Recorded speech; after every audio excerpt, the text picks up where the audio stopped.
Merhaba arkadaşlar, kanalıma hoş geldiniz.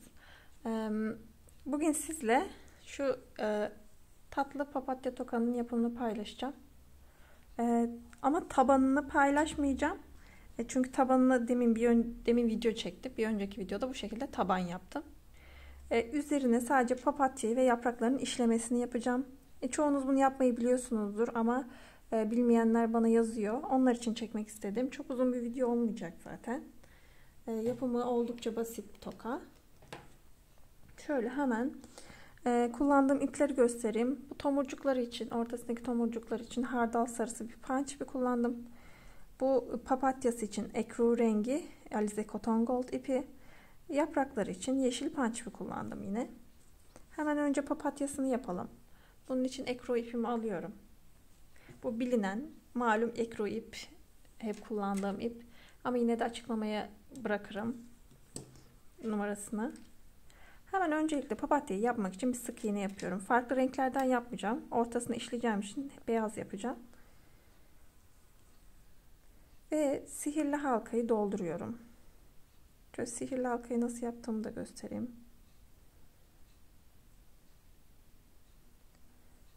Sihirli halkayı hemen düğüm atarak yapıyorum ben.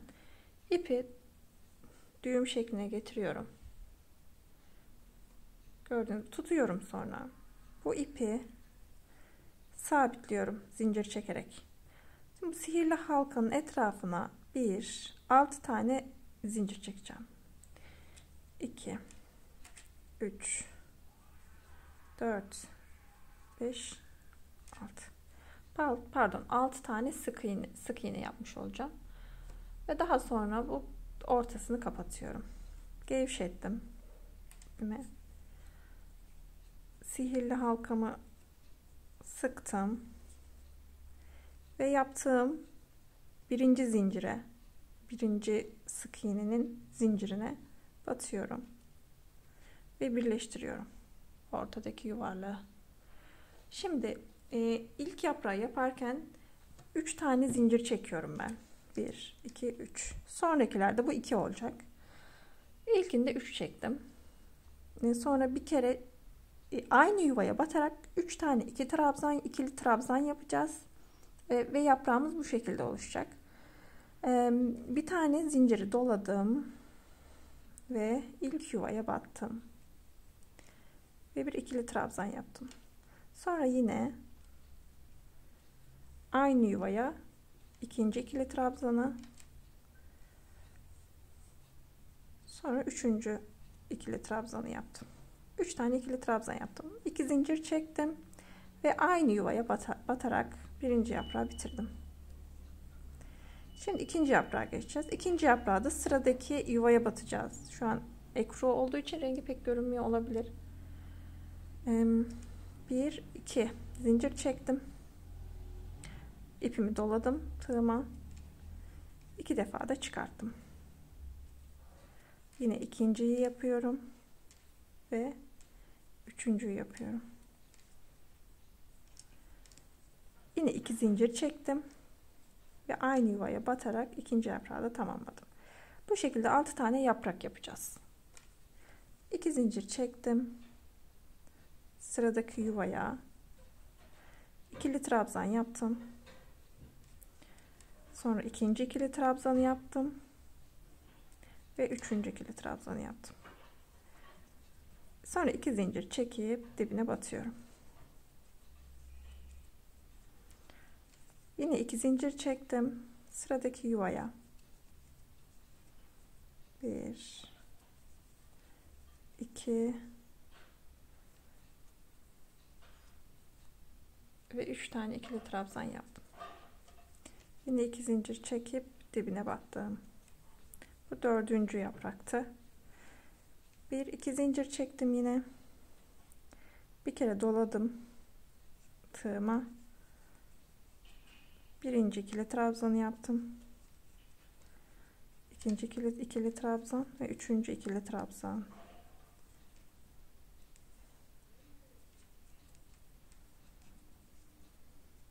Bu 5. yaprağım. Şimdi 2 tane zincir çektim ve bir kere doladım tığıma. Sonuncu yuvaya 3 tane ikili trabzan yapıyorum.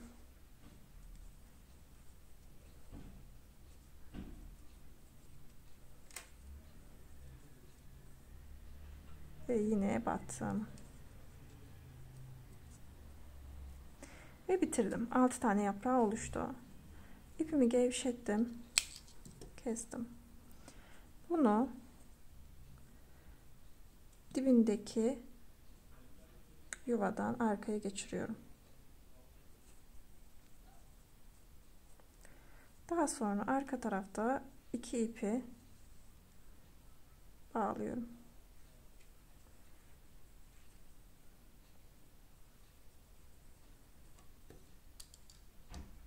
Çok dibinden olmayacak şekilde kestim. Şöyle yaprakları elimle düzeltiyorum. Bir papatyam oluştu. Sonra tabii kenarlarındaki yaprakları işleyeceğim. Bunun için bir tane etamin iğnesine ihtiyacınız var, ucu küt. Daha sonra ipe, bu ip yaprağındaki ipler kalın da olabilir ama ben hep punch ipi kullandığım için yine punch ipi kullanacağım. Bu ipi ikiye ayıracağım. Keseceğim.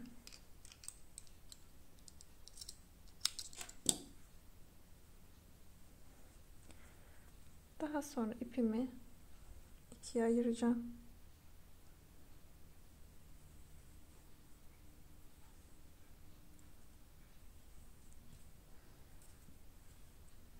İpimi iğneme geçireceğim. Ve düğüm attım. Şimdi yaprakları yapacağım. Yaprakları nasıl yapacağım? Yukarıdan gördüğünüz noktadan, şimdi bu noktaya batarak yaprakları yapacağım. Bu noktadan 1, 2, 3, 4, 5. Bu şekilde sırayı sayıyorum. Ve bu 5. saydığım yerden iğnemi çıkardım. Ve ilk saydığım yere batırdım. Yapraklarım bu ipin sağına ve soluna 3'er tane batarak oluşacak. 3'er kere birbirine paralel ipi batacağım. Bu şekilde 1, 2, sırayla gördüğünüz gibi bunlar hep sıra. 3. Bir tarafını yaptım. Şimdi diğer tarafında da şurada bir yay var, görüyorsunuz. Bunların her zincirin, her yuvaya birer tane batıyorum.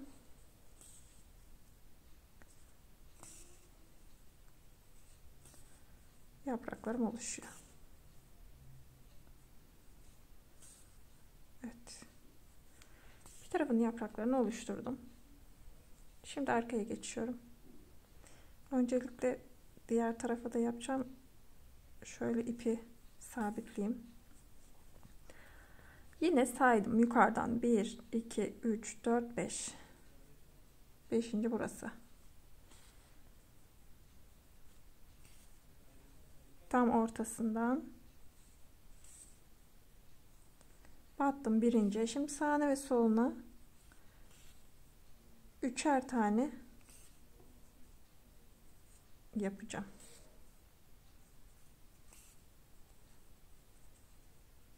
Bunlar yaprak olmuş oluyor yani.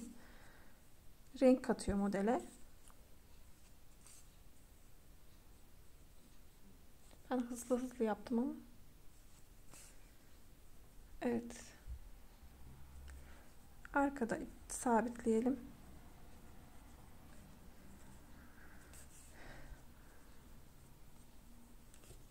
Ve keselim.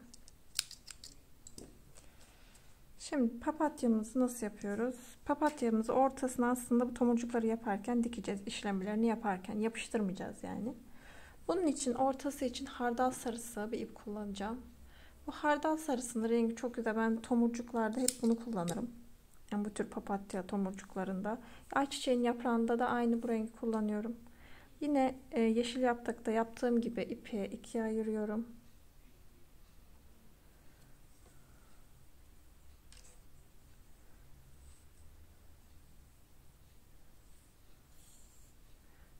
Ayırdım. Şöyle iğnemden geçirdim. Geçiremedim.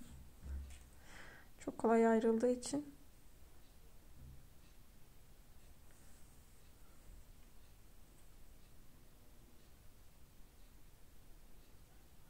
Evet.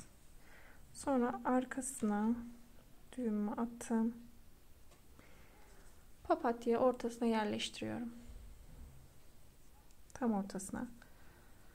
Sonra arkadan bunun tam ortasına gelecek şekilde iğnemi çıkarıyorum. Bu şekilde tuttum gördüğünüz gibi bir elimle. 2 kere doladım iğnemi ve dibinden göbeğinin papatyaya yaptığım göbeğin ortasından çıkarıyorum. 2 kere dolayıp gördüğünüz gibi göbeğine yeniden batıyorum. Bu şekilde tüm göbeği dolaşacağım. 5 veya 6 kere batmış olacaksınız. 5 veya 6 defa tomurcuk yapacaksınız. Bazı yerlerde batmak zor olabilir. Çünkü tabanımız örgü olduğu için.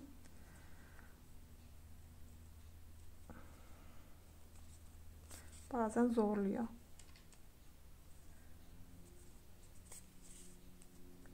Şimdi ben 5 tane de bıraktım.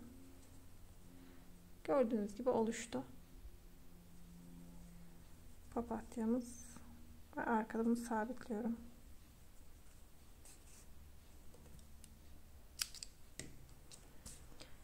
Evet. Papatyamızı yapmış olduk. Şimdi arkasında çıt çıtını geçireceğiz. Bunu da daha önce çok çektim ama bu şekilde keçemiz var öncelikle. Bu tabanın boyutuna göre kesiyoruz keçemizi. Daha sonra bir çentik atıyoruz. Şöyle 5 santim çıt çıtımızın dilini buradan geçiriyoruz. Daha sonra çıt çıtın etrafından dikmeye de yer kalacak şekilde hem de arkası kapanacak şekilde kesiyoruz. Şimdi ben belli olsun diye bunun için beyaz keçe kullandım. Normalde örgünün rengine göre keçe kullanıyoruz. Tabanında da. Bu şekilde daha şık, daha güzel duruyor. Daha özenli duruyor diyeyim. Çünkü bu tür el işlerinde özenli görünmesi bence önemli. Yaptığınız işe gösterdiğiniz saygıyı gösterir ya da karşınızdaki insana verdiğiniz değeri gösterir. Bence önemlidir. Orta kısmına silikon yaptım. Bu şekilde oturtuyorum. Şöyle.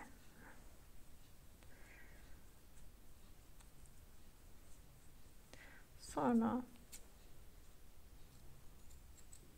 fazlalıkları keselim. Evet. Şimdi arkasını dikeceğim. Ben dikmek için hayal ip kullanıyorum. Gördüğünüz gibi. Bunu tuhafiyelerde bulabilirsiniz. İnternette de bulabilirsiniz. Hayal ip olarak. Bu çok fazla görünmediği için dikişte daha hoş oluyor. Temiz görünüyor arkası tokanın.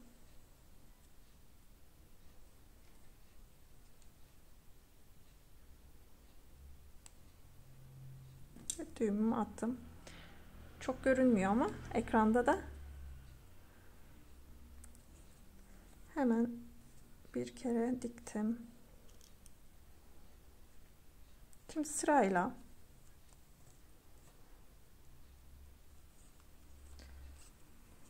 çok geniş veya çok gevşek olmayacak şekilde dikiyorum.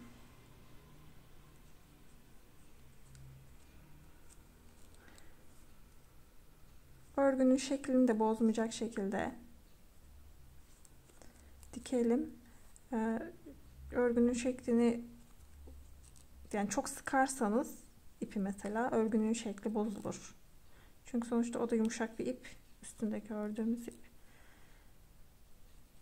Çok sıkmadan yavaş yavaş dikiyoruz.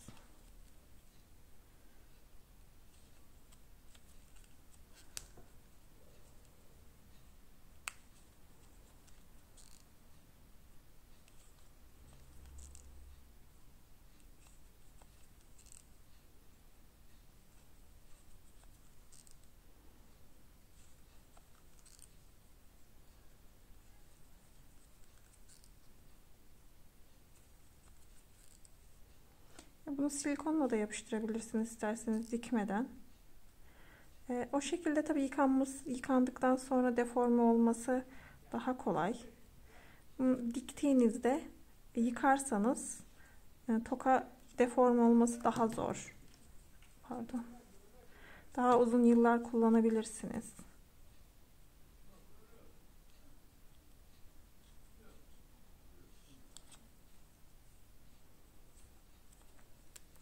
Çünkü el emeği iş yaptığınızda bunun uzun yıllar kullanılabilecek olması bence önemli.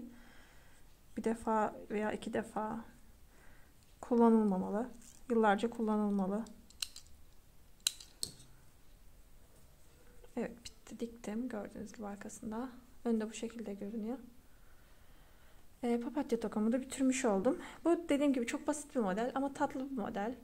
Gördüğünüz herkes de yapıyor zaten, görüyorsunuz, sevimli olduğu için. Renk renk yapabilirsiniz. Gökkuşağı renklerinde. Çok tatlı dururlar. Gördüğünüz gibi ben de çoğu rengini yapıyorum. Ve hepsi güzel duruyor. Şimdiden elinize sağlık. Kolay gelsin. Diğer videolarım için abone olmayı ve zile basmayı unutmayın. Yeniden görüşmek dileğiyle.